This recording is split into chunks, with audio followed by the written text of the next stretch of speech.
जनता का मूड जानने के क्रम में हम पहुंच गए हैं अभी मनेर के दियारा इलाके में, जिसका नाम है रतन टोला।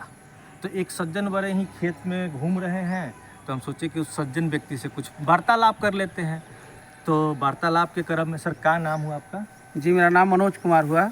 जी, तो सर ये जो मनेर का सामूहिक विकास नहीं हो पाया कि हो पाया, सबसे पहले ये जानना चाहिए। मनेर का तो सामूहिक विकास अभी तक 15 साल में हुआ ही नहीं है जी, इसलिए कि मनेर शोषित और वंचितों का जगह रहा है जी। जहाँ से स्वर्गीय राम नगीना बाबू हर हमेशा निर्दलीय जीत करके अच्छे पार्टी को समर्थन करते रहे जी।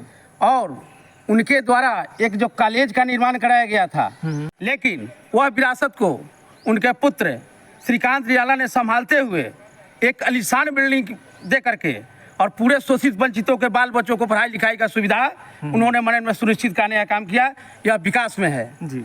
नंबर 1। नंबर 2 बात है कि 1990 से लेकर के 2010 तक एमएलए थे। जितने भी दियारा क्षेत्र में, चाहे हुलासी टोला हो, रामघाट, दुधैला हो, सुरमरवा हो, हाथी टोला हो, रतन टोला हो, छिहंतर हो, सारे गांवों को उन्होंने पुल पुलिया से संपर्क रोड से जोड़ करके, सभी राम नगीना बाबू का सपना था कि कोई गांव बचे नहीं, सारे गांव को संपर्क पथ से जोड़ देना है, जो श्रीकांत रियाला ने पूरा करने का काम किया। मनेर में आज तक एगो कॉलेज है, राम नगीना बाबू के जो जी के नाम पर जो कॉलेज है, उसके बाद और कोई शिक्षण संस्थान मतलब इस बड़ा जो जिस लेवल का बोला जाता है उस टाइप का नहीं बन पाया। ये तो दुख होता होगा आप लोग को? दुख, काफ़ी दुख है।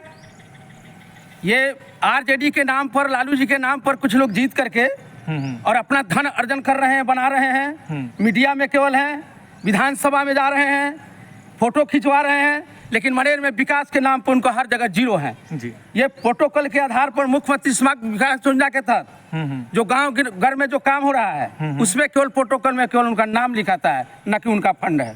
या में ये आ रहा है कि पढ़ा लिखा शिक्षित उम्मीदवार को मिलना चाहिए मनेर में।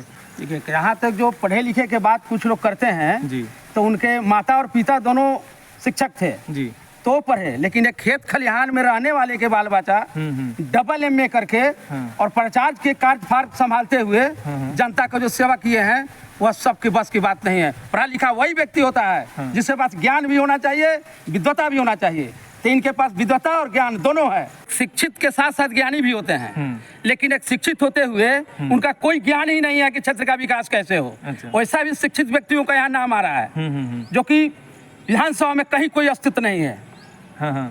जो कुछ लोगों को शिक्षित कह करके और मनेर के अस्तित्व में लाना चाहते हैं लोग, वो ज्ञानी नहीं है, केवल मीडिया में है, किताब में है और टीवी पर है। टीवी वालों से मनेर का विकास नहीं होगा, विकास श्रीकांत रियाला से होगा। टीवी वाले कौन?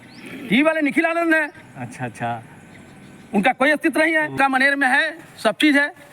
15 में ये जो चुनाव कभी थी, बीजेपी से नियाला जी चुनाव लड़े थे, सिंगल बीजेपी था, तो उन्होंने 69,000 वोट लाया था जी। और अबर जो ये चुनाव हुआ है 20 में, ये जदयू और बीजेपी दोनों साथ थी, तो 59,000 वोट लाया है। कहाँ वोट है जी? वोट तो श्रीकांत रियाला के पास है। और मनेर से नीतीश कुमार के नेतृत्व में जो सरकार बनने वाली है, बीजेपी से अगर यहाँ चुनाव जीते हैं तो श्रीकांत रियाला ही जीत सकते हैं, आरजेडी को श्रीकांत रियाला हरा सकते हैं, दूसरा किसी में हुआ तक खेमा नहीं है। बहुत बहुत धन्यवाद आपको कि आप समय दिए हैं। जी, बहुत बहुत धन्यवाद आपको भाई। खास करके मीडिया भाइयों, आप लोगों से मेरा विशेष आग्रह होगा कि आप लोग हवा में नहीं रहें, धरातल पर आकर के समय से वॉच करें किस नेता के पास क्या है जी। अगर स्थिर सरकार देना चाहते हैं बिहार में, तब चलिए, ये मीडिया भाई से मेरा आग्रह है। आपकी बातों पे हम ध्यान देते रहेंगे। धन्यवाद।